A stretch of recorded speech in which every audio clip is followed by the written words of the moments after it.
How a door came to me. One morning before the wood peewees were up, I was smoking a mess of fish I had caught in the stream.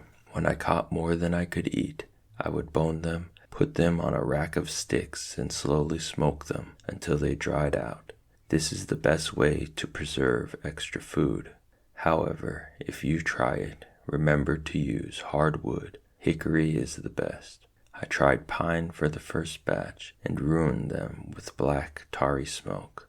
Well, it was very silent. Then came a scream. I jumped into my tree. Presently, I had enough nerve to look out. "Baron Weasel," I said in astonishment. I was sure it was the same weasel I had met in the trap. He was on the boulder in front of the hemlock, batting the ferns with his front feet and rearing and staring at me. "Now you stay right there," I said. Of course, he flipped and came off the rock like a jet stream. He was at the door before I could stop him, and looping around my feet like a bouncing ball. "You look glad all over, Baron. I hope all that frisking means joy," I said. He took my pants leg in his teeth, tugged it, and then rippled softly back to the boulder. He went down a small hole. He popped up again, bit a fern nearby, and ran around the boulder. I crept out to look for him. No weasel. I poked a stick in the hole at the base of the rock, trying to provoke him. I felt a little jumpy, so that when a shot rang out through the woods, I leapt a foot in the air and dove into my hole. A cricket chirped. A catbird scratched the leaves. I waited. An enormous minute later, a dark form ran into the meadow. It stumbled and fell. I had the impression that it was a deer. Without waiting to consider what I might be running toward, I burst to the edge of the meadow. No one was in sight. I ran into the grass. There lay a dead deer. With all my strength, I dragged the heavy animal into the woods. When I hurried to my tree, gathered up the hemlock boughs on my bed, rushed back and threw them over the carcass. I stuck a few ferns in them so they would look as if they were growing there, and I ran back to camp, breathless. Hurriedly, I put out the fire, covered it with dirt, hid my smoking rack in the spring, grabbed Frightful, and got into my tree. Somebody was poaching, and he might be along in a minute to collect his prize. The shot had come from the side of the mountain, and I figured I had about 4 minutes to clean up before the poacher arrived. Then, when I was hidden and ready, Frightful started her cry of hunger. I had not fed her yet that morning. Oh, how was I going to explain to her the awful need to be quiet? How did a mother falcon warn her young of danger?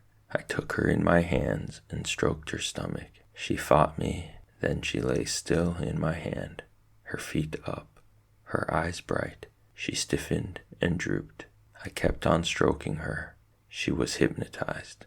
I would stop for a few moments. She would lie still, then pop to her feet. I was sure this wasn't what her mother did to keep her quiet, but it worked. Bushes cracked, leaves scuttled, and a man with a rifle came into the meadow.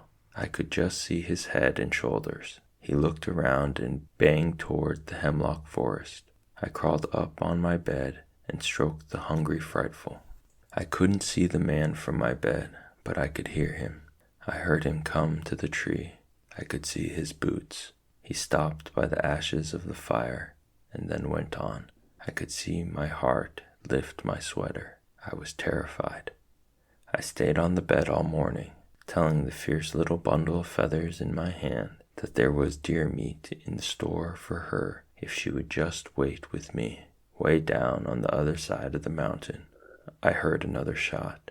I sure hoped that the deer dropped on the poacher's toes and that he would now go home. At noon I went to my prize.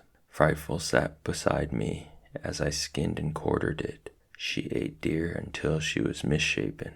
I didn't make any notes as to how long it took me to do all the work that was required to get a deer ready for smoking, and the hide scraped and ready for tanning, but it was many, many days. However, when I sat down to a venison steak, that was a meal. All it was venison. I wrote this on a piece of birch bark. I think I grew an inch on venison. Frightful and I went to the meadow when the meal was done, and I flopped in the grass. The stars came up, and the ground smelled sweet, and I closed my eyes, and I heard pip, pop, pop, pop. What's making that noise? I said sleepily to Frightful. She ruffled her feathers. I listened. Pop, pip. I rolled over and stuck my face in the grass. Something gleamed beneath me, and in the fading light I could see an earthworm coming out of its hole. Nearby another one arose, and there was a pop. Little bubbles of air snapped as these voiceless animals of the earth came to the surface. That got me to smiling. I was glad to know this about earthworms. I don't know why, but this seemed like one of the nicest things I had learned in the woods, that earthworms, lowly, confined to the darkness of the earth, could make just a little stir in the world.